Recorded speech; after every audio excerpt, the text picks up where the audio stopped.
सूरजपुर एक प्राचीन गांव था जो अपनी पारंपरिक हिंदू रीतियों और प्राचीन मंदिरों के लिए दूर दूर तक मशहूर था। गांव की गलियों में सुबह शाम मंदिरों की घंटियों की मधुर आवाज गूंजती, शंखनाद और भजनों की स्वर लहरियां हवा में तैरती और लोग अपनी पूजा अर्चना में डूबे रहते। गांव का हर कोना भक्ति और शांति से भरा हुआ था, लेकिन गांव के पश्चिमी छोर पर एक साधारण सी मस्जिद भी थी।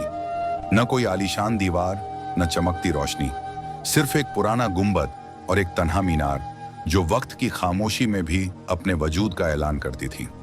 यह मस्जिद गांव वालों के लिए कोई खास मायने नहीं रखती थी। उनके लिए यह बस एक पुरानी इमारत थी जो शायद सदियों से वहां खड़ी थी, बिना किसी की नजर में आए। लेकिन समय ने पलटा खाया और गांव के माहौल में एक अजीब सी बेचैनी पनपने लगी। गांव के रसूखदार ब्राह्मण पंडित विश्वनाथ तिवारी को मस्जिद की मौजूदगी खटकने लगी। विश्वनाथ, जिनकी बात गांव में सूरज की रोशनी की तरह वजन रखती थी, खुलेआम अपनी नाराजगी जाहिर करनी शुरू कर दी। वे गांव की सभाओं में गरजते, यह मस्जिद हमारी आस्था के खिलाफ है, यह हमारी पवित्र जमीन पर एक दागन है, इसे मिटा देना चाहिए।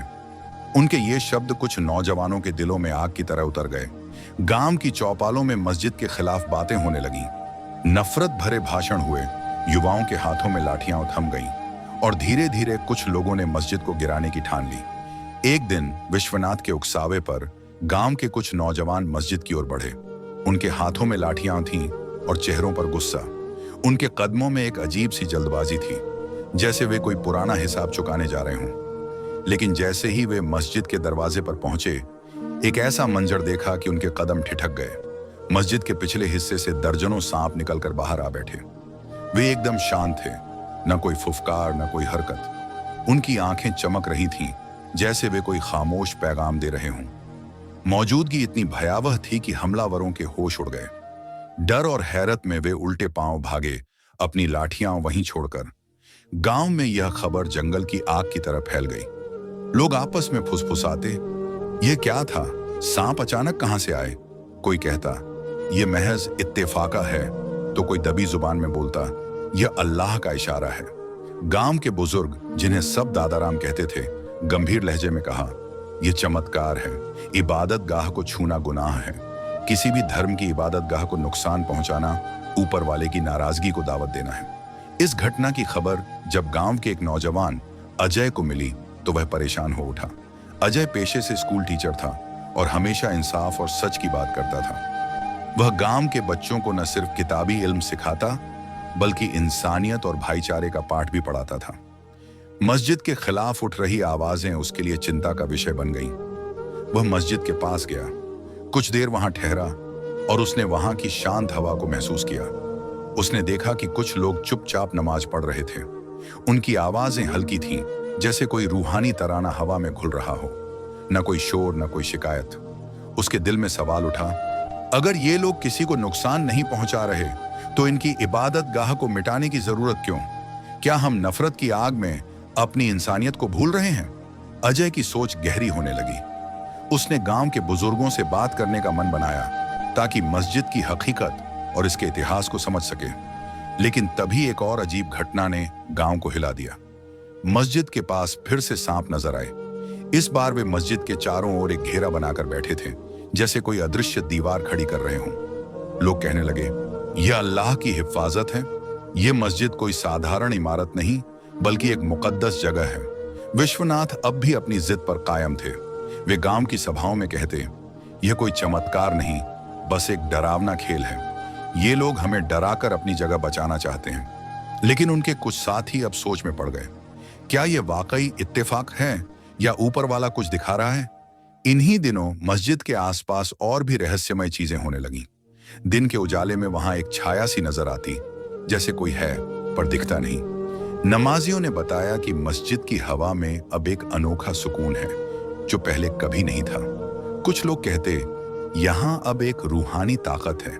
जब हम नमाज पढ़ते हैं तो ऐसा लगता है जैसे कोई ऊपर से हमें देख रहा हो। इसी दौरान गांव का एक और नौजवान रवि, जो विश्वनाथ का करीबी था, मस्जिद के पास से गुजरा। वह मस्जिद के खिलाफ विश्वनाथ के भाषणों से प्रभावित था और मानता था कि मस्जिद को हटाना जरूरी है। लेकिन उस दिन जब वह मस्जिद के पास रुका तो अंदर से दुआओं की नरम आवाजें उसके कानों में पड़ी। उसने ध्यान से सुना। नमाजी गांव की सलामती, अमन और इंसानियत के लिए दुआ कर रहे थे। उनकी आवाज में एक अजीब सी सच्चाई थी जो रवि के दिल को छू गई। न कोई गुस्सा, न कोई बददुआ। रवि का दिल पिघल गया। वह चुपचाप लौट आया और विश्वनाथ से बोला, पंडित जी, मैंने मस्जिद में जो देखा वह नफरत नहीं, मोहब्बत थी। वे लोग हमारे लिए भी दुआ कर रहे थे। विश्वनाथ ने हल्की मुस्कान के साथ कहा, यह सब उनकी चाल है। वे बाहर से नेक दिखते हैं, लेकिन उनकी नीयत में खोट है। हमें सावधान रहना होगा। रवि के दिल में फिर से शक जागा, लेकिन उसे लगता था कि मस्जिद के साथ जो हो रहा है वह कोई साधारण इत्तेफाका नहीं। वह रात को सो नहीं पाया। उसका मन बार बार मस्जिद की उन दुआओं की ओर खींच रहा था। इसी बीच गांव का एक पुराना पुलिस सिपाही श्यामलाल, जो बरसों से गांव में तैनात था, मस्जिद के पास पहुंचा। कुछ लोगों ने उसे बताया कि वहां असाधारण घटनाएं हो रही हैं। श्यामलाल ने सोचा कि वह खुद जाकर हालात का जायजा लेगा। जब वह मस्जिद पहुंचा तो माहौल पूरी तरह शांत था। नमाजी अपनी इबादत में मशगूल थे। उनकी आवाजें हल्की थीं, जैसे कोई रूहानी संगीत बज रहा हो। श्यामलाल ने वहां के मुसलमानों से बात की। उन्होंने साफ कहा, हम तो बस अल्लाह की इबादत करते हैं, किसी से कोई झगड़ा नहीं। हमारा मकसद सिर्फ अमन और सुकून है। श्यामलाल ने फिर कुछ हिंदू ग्रामीणों से मुलाकात की और पूछा, मस्जिद से आपको क्या तकलीफ है? जवाब मिला, ये हमारी जमीन पर बनी है, इसलिए इसे हटाना जरूरी है। श्यामलाल को यह बात बेमानी लगी। उसने सोचा, जमीन का झगड़ा तो सदियों से चलता आया है, लेकिन क्या ये लोग वाकई किसी को नुकसान पहुंचा रहे हैं? वह विश्वनाथ से मिला और बोला, पंडित जी, ये लोग किसी को नुकसान नहीं पहुंचा रहे। मस्जिद को गिराना किसी मसले का हल नहीं है। विश्वनाथ ने तंज भरे लहजे में जवाब दिया, तुम बाहरी हो श्यामलाल, हमारे गांव की बातें नहीं समझ सकते। यह हमारी आस्था और पहचान का सवाल है। श्यामलाल खामोश हो गया, लेकिन उसके मन में सवाल उठने लगे। क्या हम किसी बेकसूर को गलत समझ रहे हैं? क्या हमारी नफरत हमें अंधा कर रही है? इसी दौरान अजय ने मस्जिद के बारे में और जानने की ठानी। वह गांव के पुराने रिकॉर्ड्स और किताबें खंगालने लगा। उसने गांव के बुजुर्गों से बात की और मस्जिद के इतिहास को समझने की कोशिश की। उसे पता चला कि यह मस्जिद सदियों से गांव में है। इसका कोई विवादित इतिहास नहीं था, बल्कि जब भी गांव में कोई मुसीबत या बीमारी आई, मस्जिद के नमाजियों ने गांव की सलामती के लिए दुआएं की। कई बुजुर्गों ने बताया कि उन दुआओं से हालात वाकई बेहतर हुए थे। यह सुनकर अजय का मन और गहरा गया। उसने सोचा, अगर यह मस्जिद इतनी पुरानी और पवित्र है तो इसे क्यों निशाना बनाया जा रहा है? एक दिन अजय ने अपने कुछ हिंदू दोस्तों को बुलाया और कहा, चलो मस्जिद चलते हैं, खुद देखते हैं कि वहां क्या हो रहा है। कुछ दोस्त हिचकिचाए, लेकिन अजय के जोर देने पर वे साथ चले। जब वे मस्जिद के पास पहुंचे तो देखा कि वहां कुछ सांप थे। वे एक कोने में चुपचाप बैठे थे, किसी को नुकसान नहीं पहुंचा रहे थे। अजय ने अपने दोस्तों से कहा, देखो, यह मस्जिद न हमारे मंदिरों को नुकसान पहुंचा रही है, न हमारी संस्कृति को। यह सांप भी शायद कोई इशारा है। हमें अपने रवैये पर दोबारा सोचना चाहिए। उसके दोस्तों में से कुछ ने उसकी बात पर गौर किया, लेकिन कुछ ने कहा, पंडित जी ठीक कहते हैं, यह मस्जिद हमारी जमीन पर है। अजय ने जवाब दिया, जमीन से ज्यादा इंसानियत मायने रखती है। अगर ये लोग हमारे लिए दुआ कर रहे हैं तो हमें उनसे क्या शिकायत? उसकी बातों ने कुछ लोगों के दिलों को छुआ, लेकिन विश्वनाथ और उनके समर्थक अपनी जिद पर अड़े थे। अब यह सिर्फ मस्जिद का मसला नहीं, बल्कि उनकी पहचान और अहंकार का सवाल बन चुका था। लेकिन गांव का माहौल धीरे धीरे बदलने लगा था। लोग समझने लगे कि शायद नफरत की आग में वे अपनी इंसानियत को जला रहे हैं। अजय ने एक बड़ा फैसला लिया। उसने कहा, मैं खुद मस्जिद के अंदर जाऊंगा और हकीकत जानूंगा। वह मस्जिद के दरवाजे तक गया और अंदर झांका। अंदर एक अजीब सी सुकून भरी रोशनी थी। कुछ लोग कुरान की तिलावत कर रहे थे, कुछ सजदे में थे। एक कोने में बुजुर्ग हाजी इस्माइल तस्बीह लिए बैठे थे। उनकी आंखों में एक गहरा सुकून था, जैसे वे किसी और ही दुनिया में हों। अजय ने हिम्मत जुटाई और उनके पास जाकर अदब से बोला, बाबा, क्या मैं आपसे कुछ पूछ सकता हूं? इस्माइल ने मुस्कुराकर कहा, जरूर बेटा, पूछो। अजय ने कहा, यह मस्जिद यहां कब से है? और ये सांप, लोग कहते हैं कि ये अल्लाह की तरफ से भेजे गए हैं, क्या यह सच है? उसकी आवाज में सच्ची जिज्ञासा थी।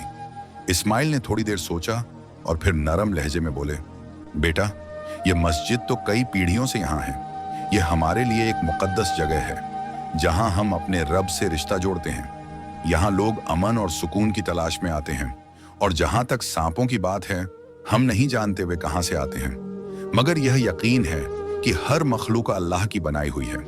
अगर वे यहाँ आकर किसी को नुकसान नहीं पहुंचाते तो शायद अल्लाह की तरफ से उनकी भी कोई ड्यूटी है। इस्माइल की बातें अजय के दिल को गहराई तक छू गईं। उसे एहसास हुआ कि इंसान अक्सर बिना समझे फैसले कर लेता है और बेकसूरों को गलत ठहरा देता है। वह मस्जिद से लौटा और गांव वालों से बोला, मस्जिद के लोग किसी के खिलाफ नहीं हैं, वे तो हमारे लिए भी दुआ करते हैं। वे खामोशी से अपनी इबादत में मशगूल हैं और पूरे गांव की सलामती के लिए दिल से दुआ करते हैं। हमें अपने रवैये पर गौर करना होगा, क्या वाकई हमारा बर्ताव उनके साथ इंसाफ पर आधारित है? लेकिन विश्वनाथ अपनी जिद पर कायम थे। उन्होंने गांव के नौजवानों को इकट्ठा किया और पुरजोर लहजे में कहा, इस मस्जिद का खात्मा लाजिमी है। ये हमारी जमीन पर एक बेगानी इमारत है जो हमारे रीति रिवाजों से मेल नहीं खाती। अगर आज हम खामोश रहे तो कल हमारी पहचान मिट जाएगी। उनके इन अल्फाज ने कुछ नौजवानों के दिलों में आग भर दी। उन्होंने मस्जिद के खिलाफ एक नई मुहिम शुरू करने की ठान ली, मगर इस बार हालात बदले हुए थे।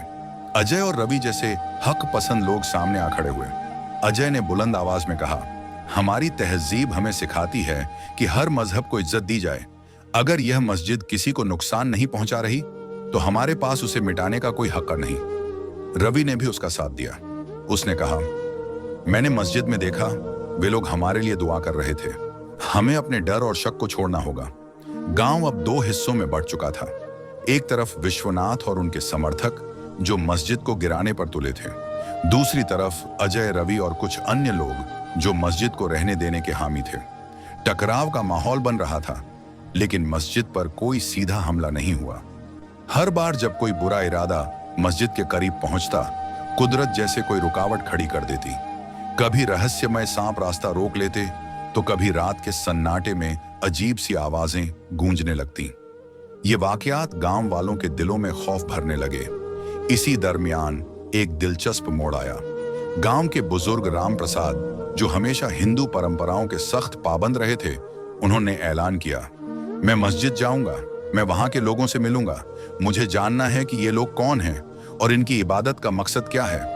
राम प्रसाद की बात सुनकर गांव में हलचल मच गई। लोग सोचने लगे, राम प्रसाद जैसे आदमी को मस्जिद में क्या दिलचस्पी। राम प्रसाद मस्जिद पहुंचे और हाजी इस्माइल से मुलाकात की। उन्होंने सवाल किया, आप किसकी इबादत करते हैं? आपका मजहब क्या सिखाता है? इस्माइल ने बड़ी नरमी और खुलूस से इस्लाम की बुनियादी तालीमात समझाई। मोहब्बत, रहम, इंसाफ और तमाम इंसानियत की भलाई का पैगाम। उन्होंने कहा, हमारा मजहब हमें सिखाता है कि हर इंसान बराबर है। हमारी दुआएं सिर्फ अपने लिए नहीं, बल्कि पूरे गांव, पूरे जहान के लिए हैं। राम प्रसाद की आंखें भर आईं। उन्होंने महसूस किया कि जिसे वे हमेशा खौफ की नजर से देखते थे, वह तो अमन और सुकून का पैगाम था। गांव लौटकर उन्होंने चौपाल पर सबके सामने कहा, मैं गलत था। ये लोग हमारे दुश्मन नहीं, बल्कि मोहब्बत का चिराग हैं। हमें इनके साथ मिलकर रहना चाहिए, न कि इनसे लड़ना। उनकी बातों ने गांव के कई दिलों को पिघला दिया। कुछ लोग जो पहले विश्वनाथ के साथ थे, अब सोच में पड़ गए, मगर यह सिर्फ एक आगाज था। विश्वनाथ के नेतृत्व में मस्जिद के खिलाफ नफरत की लहर अब भी जोर पकड़ रही थी। हर बार जब कोई फसाद नजदीक आता, कोई रहस्यमय वाकया उसे रोक लेता। अजय और रवि ने मस्जिद और वहां के नमाजियों को और करीब से जानने का इरादा किया। उन्होंने बार बार इस्माइल से मुलाकात की। इस्माइल ने मोहब्बत और सादगी से उन्हें कुरान की तालीमात, नमाज की अहमियत और इस्लाम के पैगाम ए अमन से रूबरू कराया। एक शाम जब सूरज डूब रहा था और मस्जिद की मीनार पर सुनहरी रोशनी पड़ रही थी, अजय ने इस्माइल से पूछा, बाबा, ये सांप आखिर कहां से आते हैं? हर बार जब कोई बुरा इरादा लेकर आता है, वे क्यों रास्ता रोक लेते हैं? इस्माइल ने मुस्कुराकर जवाब दिया, बेटा, हमें नहीं मालूम वे कहां से आते हैं, मगर यकीन है कि हर मखलूकन अल्लाह की मखलूकन है। अगर वे हमें कोई नुकसान नहीं पहुंचाते तो शायद वे भी अल्लाह के हुक्म से यहाँ आते हैं। ये मस्जिद अल्लाह का घर है और वह अपने घर की हिफाजत खुद करता है। इस्माइल की बातों ने अजय के दिल में एक अजीब सी कशिश जगाई। अब उसे विश्वनाथ की नीयत पर शक होने लगा था। उसे लगता था कि विश्वनाथ की जिद नफरत और अहंकार से भरी है, न कि किसी सच्चाई से। गांव के कुछ और लोग मस्जिद को लेकर अपने दिलों की रोशनी जाहिर करने लगे। कुछ बुजुर्ग जिन्होंने बरसों पहले मस्जिद की तामीर को अपनी आंखों से देखा था, उन्होंने बताया, यह जगह तो हमेशा से पाक साफ रही है। यहाँ लोग अमन, मोहब्बत और दुआओं की तलाश में आया करते थे। उनके लफ्जों ने गांव के कुछ नौजवानों के दिलों को पिघला दिया, मगर विश्वनाथ और उनके हमराह अब भी अपने जहर भरे इरादों पर कायम थे। एक रोज उन्होंने ऐलान किया, अब वक्त आ गया है एक बड़ा कदम उठाने का। उन्होंने गांव वालों को एक बैठक में बुलाया। वहां विश्वनाथ ने गरज कर कहा, यह मस्जिद हमारे गांव के लिए एक खतरा है। अगर अब भी हमने इसे नहीं रोका तो यह हमारे रीति रिवाजों और आने वाली नस्लों को मिटा देगी। लेकिन इस बार अजय खामोश नहीं रहा। वह उठ खड़ा हुआ और बोला, पंडित जी, क्या हमने कभी उन लोगों से बात करने की कोशिश की? क्या हमने पूछा कि वे आखिर चाहते क्या हैं? मैंने उनसे मुलाकात की है और यकीन मानिए वे किसी के खिलाफ नहीं हैं। वे तो खामोशी से इबादत करते हैं और हर शख्स के लिए दुआ करते हैं। शायद हमें अपने नजरिए पर दोबारा गौर करना चाहिए। विश्वनाथ भड़क उठे। उन्होंने तंज कसा, क्या तुम उनके हिमायती बन गए हो अजय? क्या अब तुम चाहते हो कि हम अपनी जमीन और तहजीब उनके हवाले कर दें? अजय ने नरमी से लेकिन हिम्मत के साथ जवाब दिया, मैं सिर्फ इतना कह रहा हूं कि हमें उनसे बात करनी चाहिए, न कि उन्हें अपना दुश्मन समझकर ठुकराना चाहिए। इंसानियत का तकाजा यही है। अजय की बातों ने गांव के कई दिलों को हिला दिया। लोगों के जहन में सवाल उठने लगे, क्या वाकई वे लोग हमारे दुश्मन हैं या यह सारा फसाद बस हमारे डर और नादानी का नतीजा है? गांव की फिजा में अब एक नया रंग भरने लगा था, तहकीक, सवाल और सोच। जो लोग पहले आंख मूंद कर विश्वनाथ की बातों को सच मानते थे, अब हर बात पर सवाल उठाने लगे। गांव की औरतें जो पहले मस्जिद को गैर समझती थीं, अब देखती थीं कि वहां के लोग हर वक्त मुस्कुराकर उनका इस्तकबाल करते हैं। बच्चे जो पहले मस्जिद के करीब जाने से डरते थे, अब वहां के आंगन में खेला करते थे। इन तब्दीलियों ने विश्वनाथ को और ज्यादा गुस्से में डाल दिया। उन्होंने एक बार फिर एक खतरनाक साजिश रचने का फैसला किया। इस बार उन्होंने सोचा कि रात के अंधेरे में चुपके से हमला करेंगे। उन्होंने कुछ शरारती नौजवानों को इकट्ठा किया और कहा, हमें इनका सुकून छीनना होगा, वरना ये लोग पूरे गांव पर कब्जा कर लेंगे। उधर अजय को इस साजिश की भनक लग गई थी। वह जानता था कि मस्जिद वाले लोग जवाब में कोई जंग नहीं करेंगे, क्योंकि वे अमन पसंद हैं। मगर अजय की रूह को बेचैनी घेर चुकी थी। उसे महसूस हो रहा था कि अब यह जिम्मेदारी उसी की है कि इन मासूम लोगों को बचाया जाए। वह हाजी इस्माइल के पास गया और बोला, बाबा, मैंने सुना है कि विश्वनाथ अब हमला करने वाले हैं। मुझे आपकी मदद चाहिए। इस्माइल ने नरम मुस्कान के साथ जवाब दिया, बेटा, हम जंग नहीं करेंगे। हमें अपने रब पर यकीन है। अल्लाह अपने घर की हिफाजत खुद करता है। अजय का दिल और बेचैन हो गया। उसने कुछ नौजवानों से बात की जो पहले विश्वनाथ के साथ थे। उसने कहा, सोचो, क्या इन लोगों ने कभी हम पर हमला किया? नहीं तो फिर हम क्यों उनका सुकून बर्बाद करें? कुछ ने उसकी बात मान ली, लेकिन कुछ अब भी नफरत के घेरे में थे। अजय ने ठान लिया कि चाहे जो हो, वह अपनी कोशिशें नहीं छोड़ेगा। और फिर वह रात आई जब विश्वनाथ, उनके साथी और कुछ नौजवान मस्जिद की तरफ बढ़े तो अचानक एक अजीब वाकया पेश आया। दर्जनों सांप उनके रास्ते में आ खड़े हुए। वे वही सांप थे जो पहले सिर्फ नमाज के वक्त दिखते थे, मगर अब जैसे मस्जिद की हिफाजत के लिए वक्त से पहले ही हाजिर हो गए थे। उनकी आंखें चमक रही थीं और वे एक अदृश्य दीवार की तरह रास्ता रोके खड़े थे। हमलावर सहम गए। किसी ने कहा, यह कैसे हो सकता है? ये सांप हर बार किसी वजह से आते हैं। विश्वनाथ की आंखों में डर की परछाइयां उतर आईं। उनकी आवाज कांप रही थी। उन्होंने कांपते हाथों से पीछे हटने का इशारा किया।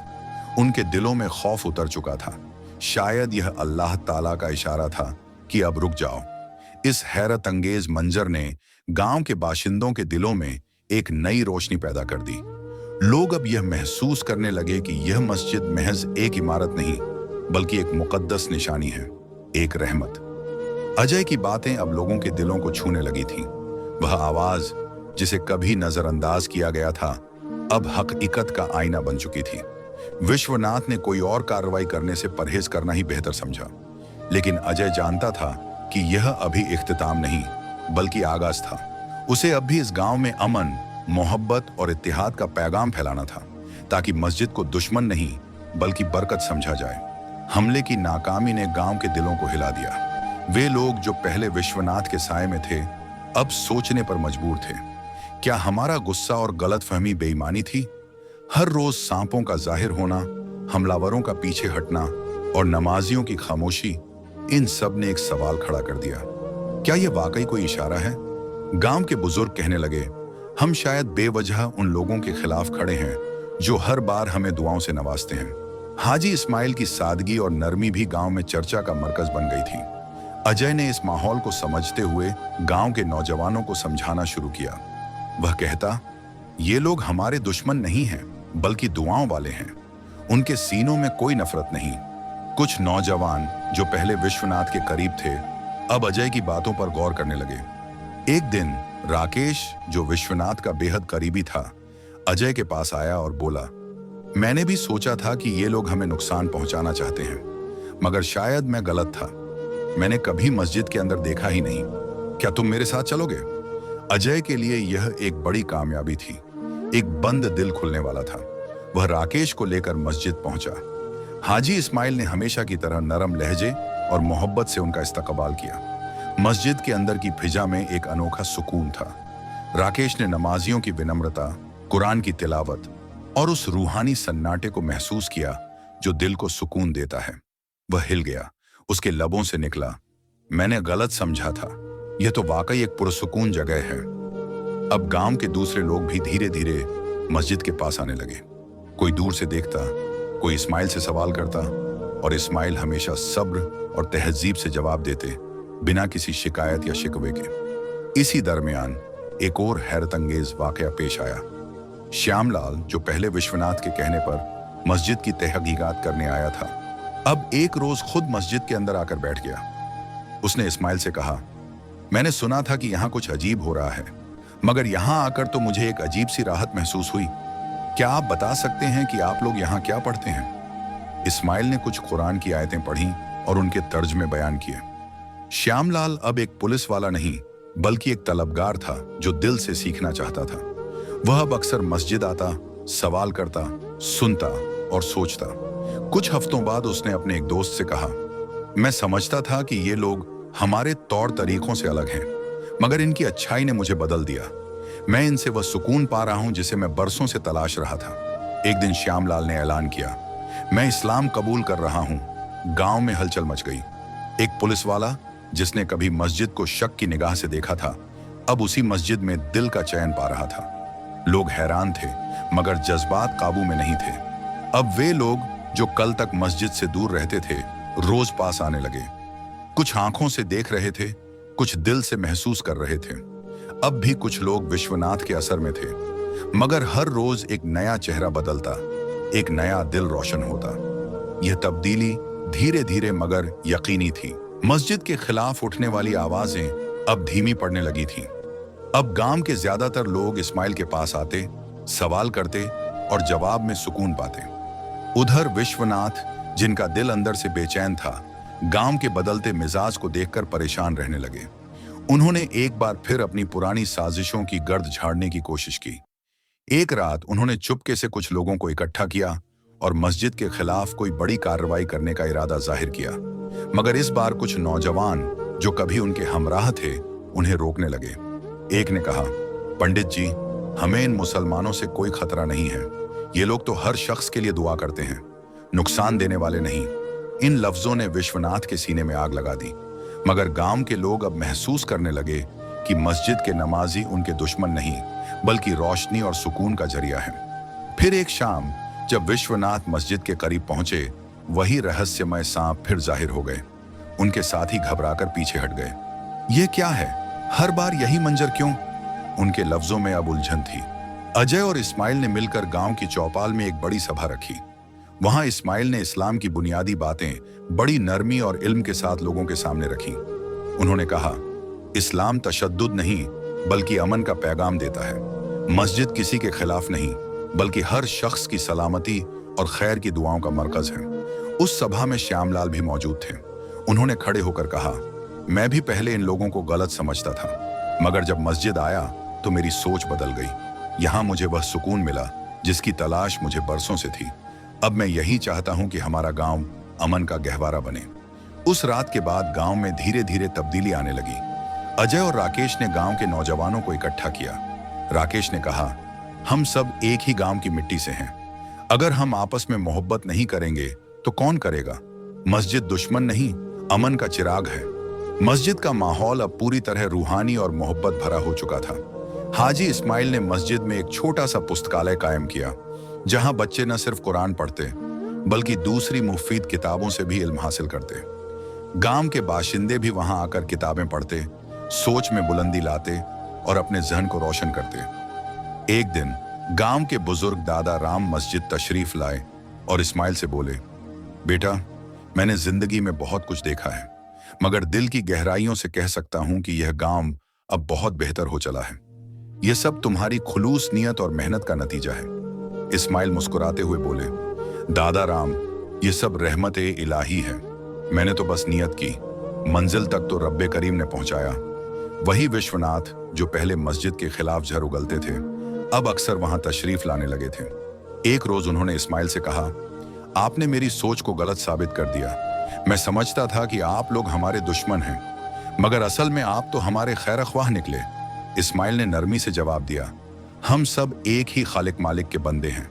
मोहब्बत, हमदर्दी और भाईचारे से रहना ही इंसानियत है। विश्वनाथ की आंखों से आंसू बह निकले। उन्होंने वादा किया कि अब वे अपने तमाम साथियों को समझाएंगे कि मस्जिद नफरत की जगह नहीं, बल्कि दुआओं और अमन की पनाहगाह है। ये तब्दीली गांव से बाहर भी फैलने लगी। लोग मिसाल देने लगे, अगर सूरजपुर में नफरत मिट सकती है तो हर जगह मिट सकती है। अजय और इस्माइल की कोशिशों ने एक तहरीक को जन्म दे दिया था, जो गांव की सरहदों को लांघकर पूरे इलाके में फैल रही थी। एक दिन स्कूल के मुख्य अध्यापक ने इस्माइल से गुजारिश की कि वे स्कूल आए और बच्चों को अखलाकियात, इंसानी बराबरी और इबादत की अहमियत पर बयान दें। इस्माइल ने यह दावत कबूल की। जब उन्होंने बच्चों से बात की तो उनके अल्फाज दिलों पर असर कर गए। सूरजपुर अब एक मिसाल बन चुका था। जहां कभी नफरत की आग भड़क रही थी, वहां अब मोहब्बत और इत्तेहाद का उजाला फैल रहा था। मस्जिद, जो कभी विवाद का केंद्र थी, अब गांव की शान बन चुकी थी। और यह सब अजय, इस्माइल और उन तमाम लोगों की कोशिशों का नतीजा था, जिन्होंने नफरत को मोहब्बत से और अंधेरे को रोशनी से बदल दिया।